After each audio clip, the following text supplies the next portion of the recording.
പ്രതിഷേധങ്ങൾക്കിടയിൽ തിരുവനന്തപുരം സർക്കാർ ദന്തൽ കോളേജിൽ ചികിത്സയ്ക്കെത്തിയ ഗവർണർ ആരിഫ് മുഹമ്മദ് ഖാൻ എസിപിയുടെ നേതൃത്വത്തിൽ വൻ പോലീസ് സംഘമാണ് ഗവർണർക്കായി സുരക്ഷ ഒരുക്കിയത്.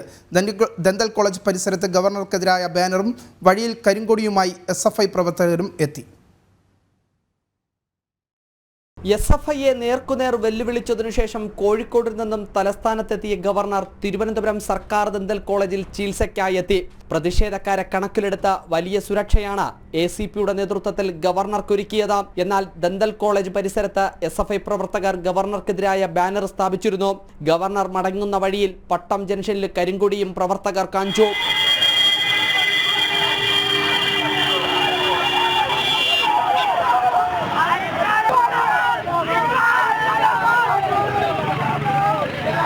രണ്ടു ദിവസം ഔദ്യോഗിക പരിപാടികളില്ലാതെ രാജ്ഭവനിൽ തങ്ങുന്ന ഗവർണർക്ക് നേരെ എസ്എഫ്ഐയുടെ പ്രതിഷേധമുണ്ടാകുമെന്നാണ് പോലീസ് കണക്കുകൂട്ടുന്നത്.